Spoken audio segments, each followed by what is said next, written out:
Welcome to Fallout 76. This is Jim. In this video, we're going to take a look at completing daily challenges for today, Wednesday, July the 3rd, 2024. Let's take a look and see what we got for today. Alright, looks like we got some good ones here. I have many videos on my channel that'll help you guys out. I give you different ideas, different locations, easy areas, hard areas over there. If you're a brand spanking new player to the game, you're a returning player, even if you're an experienced player, there's a particular daily or weekly challenge that's giving you a hard time or trouble. I'm sure you'll find a video on my channel that will help you. Try to keep my videos as updated as I possibly can. Of course, you guys are awesome with the great comments and tips, which are greatly appreciated. Alright, we did have this one here last week as well. It's called Gain XP for 2500. And as you can see, we get very little score for this guy. And that 75 score you see for me, if you notice in the top right hand corner of the screen, that's including a 50% boost. So we don't get a whole lot for gaining XP for this particular one. And as I mentioned to a subscriber of mine, we have our usual 7 here. If they plan on putting this one on, I would appreciate, many of us would, if they would just put an 8th one on, you know what I mean? And we can do it that way instead of having to waste a reroll, because a lot of people will reroll this guy because you get very little score. So like a waste of time, but not really a waste of time, but you know what I mean? You just don't get a whole lot of scores you would with these guys here. Now, we did go through this last week, and it's very easy to do. Basically, you can craft stuff, you can build stuff, you can scrap stuff, and then you can you can use lunch boxes. If you're unsure if you'll get to the 25 XP, it's very easy to do. If you happen to have lunch boxes on you, of course they'll be under aid. And as you can see, basically when you open these bad boys up, if you've ever done events in the past, you'll be getting more XP for them. Now, if you don't have lunch boxes, sometimes we will get a free item in the atomic shop. Let's take a look at that real quick. In case you guys were unaware, because there are so many new players to the game, you do get a free item in the game. You just go down here to greatest hits, best of the best section, and this is where our freedom. So unfortunately, our free item today is a carry weight booster. So we'll go ahead and, but sometimes it'll be a lunchbox, and that's a good way to kind of accumulate them and get yourself some extra XP during events and stuff going on. I know we have double XP coming up this weekend, starting tomorrow, so if you have lunch boxes, they're definitely going to help you out. We could buy lunch boxes as well down here in the utility section. Now, of course, I don't know anyone who does this. I don't do it myself. I just get them for free. But these are available in case you use them up, and we have double, XP weekends and stuff like that. You can always buy them here using atoms if you so wish. But again, I don't know anyone who ever does that. All right, so let's go ahead here. We are going to re-roll that guy. See what we get here. There we go. Complete a daily operation 1. We're not going to do daily ops. Let's re-roll it again. Of course, I came up with that one. Build light sources in the workshop or camp 3. That's more our what we're going to do. That's awesome. Awesome. All right. Now let's go ahead. We can do some stuff right here in our camp. We're going to craft bulk wood 1. So when you craft bulk wood, you have to have wood on you with scrap. And then you go to your tinker's workbench. You guys see me do it all the time when we scrap trying to produce something. There's a vast majority of stuff we can bulk and then scrap, and that's what we usually do in our videos. I usually show you that stuff. Now, if you are low on wood scrap, because you will need wood scrap, basically the forest region, it won't take you long to get a bunch of down trees and just collect a bunch of wood scrap. It won't take you long at all. Okay. If you're up in Halvasia, again, it's part of the forest. We have that yellow house on the corner with all kinds of wood, piles of wood there, okay, that you can collect. And of course, we have a huge pile of wood right up here at Prickett's Fort. You guys have seen me bring you guys up here many times if you're actually looking for wood, okay? We do have all kinds of wood on us. Let's go ahead. We're going to go to our Tinker's Workbench. We're going to go craft. We're going to go bulk. We're going to go all the way to the bottom. Bulk wood. So to bulk 1 wood, you need 2 plastic and 30 wood scraps. That's all that you need. Let's go ahead and bulk just 1. That's all we need. There we go. Craft bulk wood 1 for 1. Done. Easy as that. Okay. What's next here, Jim? What is next? Let's take a look. You look at this one here, mod a piece of armor 5. So again, we have mod a weapon the last couple of days. This time here we have mod a piece of armor. And again, when you play the game, you will be picking up armor, and then you'll be scrapping some armor. And even if it's armor that you don't use day to day, you'll always have those mods learned for those armor pieces from scrapping them. Now I playing this game for a very long time, so many different types of armor in the game I have all kinds of mods for, and all you get to do is go to your armor workbench, and then you can change up some mods. If it's a day-to-day armor that you wear, or you have a piece of armor in your stash box and you just kind of save it, definitely nothing wrong with that as well, and you can just kind of mod it up. What I usually recommend to people is when you mod a piece of armor or you mod a weapon, have a piece of armor or a weapon that you know a paint for, because when you change the paint or the skin, you're only using oil. And again, if it's a piece of armor you use day to day, or if you just have one piece of armor in your stash box just for these daily, weekly challenges, because they come up literally all the time, and it's just easy score just to do that. Okay. Right now, if you're a returning player and you're thinking, I know I have paint for different types of armor, and to find that out, all you do is you go to your atomic shop and you go down here to the skin section. Very similar to the weapons section. We'll just go a little bit further down to the armor section. Right, so these are all the different types of armor. So I've never ever paid for a paint for armor. All these paints I have earned in previous scoreboards. So now we have season passes, of course. We used to have scoreboards in the past, and all these paints I've gotten for free off a scoreboard. So if you're a returning player, basically every type of armor in the game you should have a paint for. As we can see, combat armor, service, secret service armor, leather armor, recon armor, wood armor, and the list just keeps going on. Okay, so this just gives you an idea of most people will probably have paints for armor on them and they just don't know it. Okay, just that's how you can check. And if it's armor that you use day to day, great. But if it's not, then just have a piece of armor in your stash box that you can kind of switch it out with. Okay, so let's go ahead. We're going to go to our armor workbench here. We're going to go modify/repair. All right, so in my case, I'm going to use the Secret Service armor. We're going to slide this over, and again, we can go ahead and we can switch up different types of mods that we may know. Now, depending on what type of armor you have, you might require perk cards or requirements that you don't even have, right? Because not everyone has followed first, not everyone has access to a stash box. That's why I always recommend having armor that you know a paint for, all right? So let's go to actually the no paint. So this is what it looks like with no paint. It's not going to cost us anything at all. Let's go ahead and do that. See that there, 1 for 5. Let's go here to Alaskan Winter Paint. Let's keep going here. And then we're just going to keep changing the paint. As you can see, every time we do that, it's not going to cost us anything at all. And you can do the same thing if you so wish. We're going to go back to Rage Paint because it matches the other part. Not that it really matters because they have clothing on anyway, but it is what it is. So there you guys go, just like that.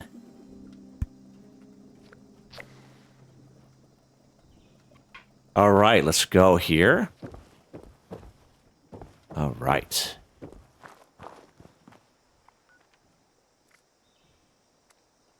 What is next? What is next here? Built light sources in a workshop or camp 3. So we can go ahead. We can claim any old workshop on the map if we so wish. Or we can just build it in our camp. Again, you can go to any workshop. Once when you claim that workshop successfully, you can build the light sources. A lot of people actually use these daily weekly challenges basically for when they add or modify to their camp, and there's definitely nothing wrong with that. A lot of people do that because this particular daily weekly challenge pops up in various forms when we build stuff in our camp pretty much every day or every second day. It comes up quite often. But you can do that, but you don't have to do that. You can just kind of build stuff and then scrap stuff. All right, and that's what we're going to do here in this video. All right, let's head out back here where we got a little bit more room.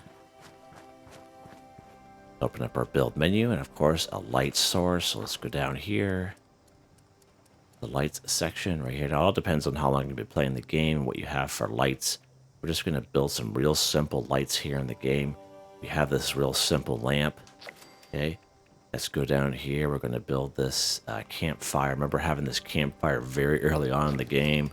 The same thing with this fire barrel. Extremely, I think everyone has this bad boy. Just build that. You could build all three the same if you so wish. It doesn't really matter. There you guys go. Just like that. All right. And then you just kind of scrap them, or you can decide to keep what you build, whatever you want to do. All right, what's next here, Jim? What is next? Look at this one here, collect ballistic ammo 20. So there's many different ways we can collect ballistic ammo. We can craft ballistic ammo, it will count. We can collect it from our ammo storage boxes, it will also count. Or we can go ahead and kill some enemies. And if we are using a ballistic weapon, of course, we will get ballistic ammo back. All right. So here, we just go to our Tinker's Workbench. So we go craft, so our ballistic ammo. Now, if you craft energy ammo, it's not going to work. Okay, it's got to be ballistic. So you just go to the regular ammo section up here and just go ahead and craft away if you so wish. Okay. And you will get credit for collecting when you're crafting. You can, if you have an ammo storage box. So a little while ago, there was like a week-long free trial for Fallout First, and this ammo storage box was given. So even though you don't pay for Fallout First, but you're around for that free trial, and you put ammo in your ammo storage box, you can still build it in your camp, and you can take from the ammo storage box. You just can't put anything in it, okay? Because you don't pay for Fallout First, but it's still available to you to take stuff out, okay? And if you have ballistic ammo in here, like such as this, for example, if we take stuff out, you will also get credit for collect ballistic ammo. All right, so you guys have seen me do that many a times. You guys have seen me bulk many a times as well. So what we're going to do here today, we are actually going to go after some enemies, and we are going to collect ballistic ammo, because you hear me talk about it all the time. I like to kind of change it up a little bit. All right, let's go over here. We're going to go to the Somerville's Dam. So let's actually spawn up here at the Charleston Capitol building, just down the road. There'll be some Scorch there. And as we kill some Scorch, we'll be able to collect up on some ballistic ammo. And of course, right now, I'm back on a rifleman build. I have the lever action rifle. It's a 2-shot, and we're going to collect some 45 ammo from these cats up here. Now, if you're looking for the fastest, quickest, easiest way, definitely crafting yourself or going to your ammo storage box. That is definitely hands down the best way. Especially if you're short on time and you have a busy life. I like to kind of give you as many options as I possibly can.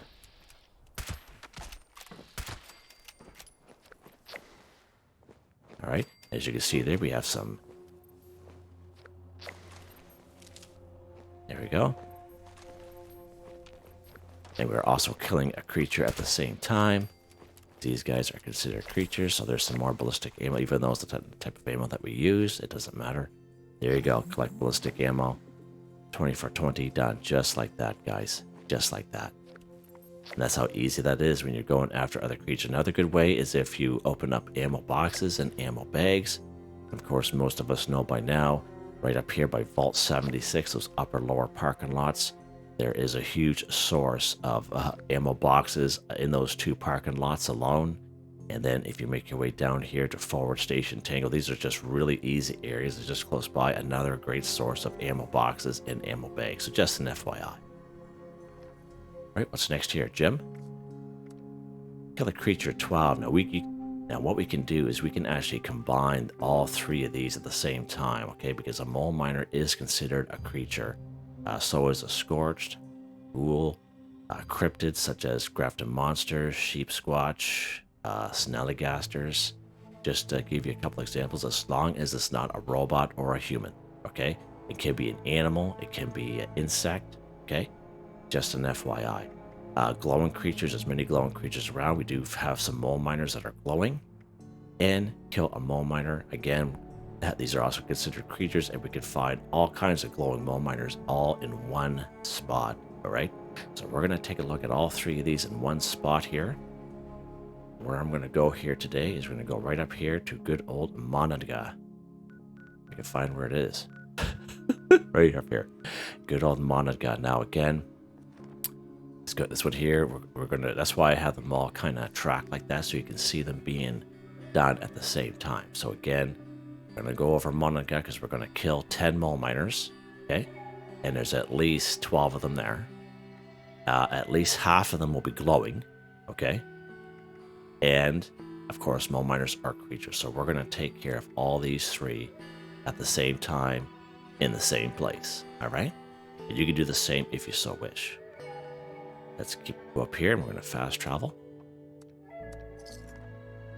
I don't normally do it this way, but sometimes I like to kind of separate them for the videos, but hopefully my explanation works well. So again, we're up here in Monadga, and we're going to go after these guys. So usually there is a glowing creature right up ahead here, and again, that will count as our kill a glowing creature 1, this glowing mole miner.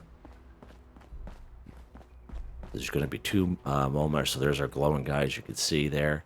And as I say, there's at least 12 mole miners up here in Monadga, and usually half of them are glowing. Okay, so let's go ahead and take... Oh, that's our... take care of that guy.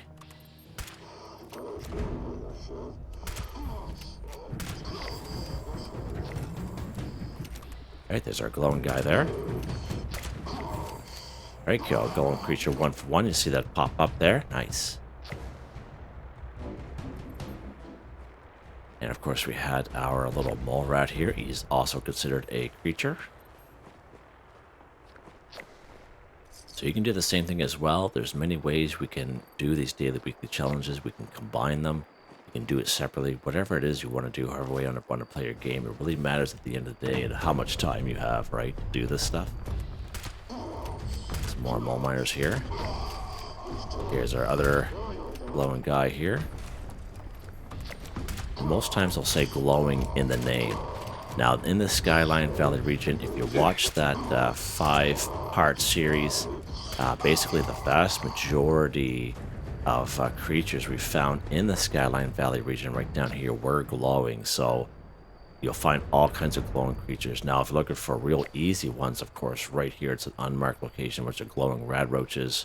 And right up here, Shenandoah Visitor Center. Again, another great spot for glowing creatures as well in terms of glowing rad roaches. Okay, really, really easy. All right, now we could have done the same thing here. We could have got some ballistic ammo from these guys as well. But, you know, and a little bit of an oversight on my part, I guess.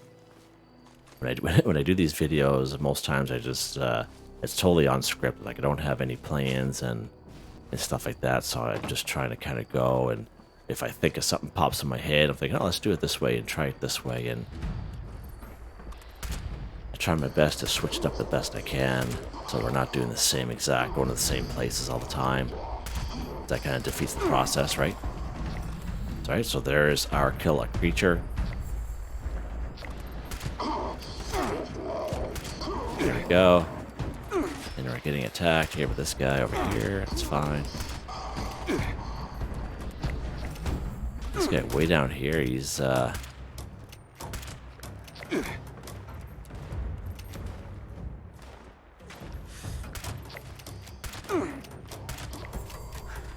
a mole miner. Okay, 10 for 10, just like that. And they're coming towards us because we have that vertibird up in the air. Of course, that draws a lot of attention, and as we all know.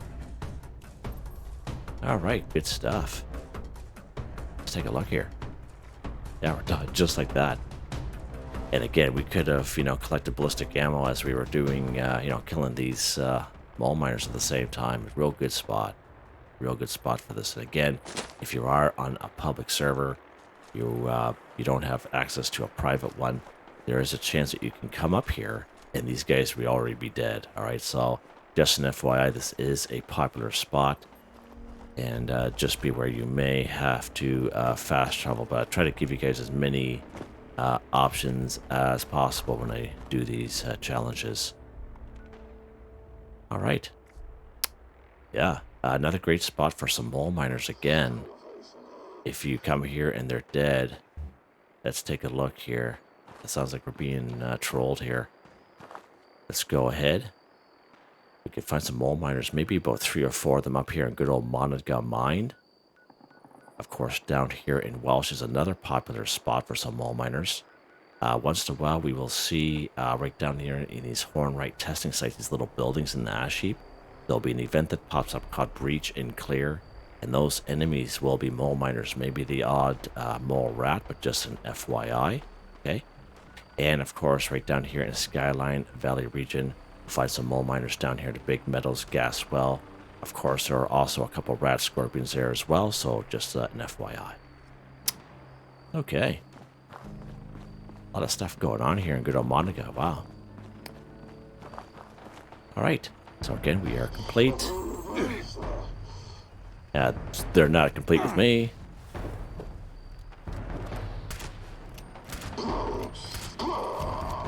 It's funny when you go to from an automatic weapon. Joe, they destroyed that guy. When you go from an automatic build to a weapon like this, and you're just spamming the fire button, then all you have is 5 bullets, 1 in the chamber and 4 in the little tube mag or whatever it is in this thing, and it's a huge it's a huge challenge. That's why I like to kind of change it up a little bit, just to keep myself on my toes, right? And you guys can have a good laugh. Watch me. Look at this guy. Hope you guys enjoyed the video. Please like, subscribe, and share when you have the chance. It really helps me out. I'd like to thank my channel members, Artistically Arranged, Boogaloo Bronson, Michael Edwards, Nigel Wiffen, Heather, Whitetribe, Starboard 138, Robco, Mr. Shelton. Thank you all so very much, and I hope you all have a nice day.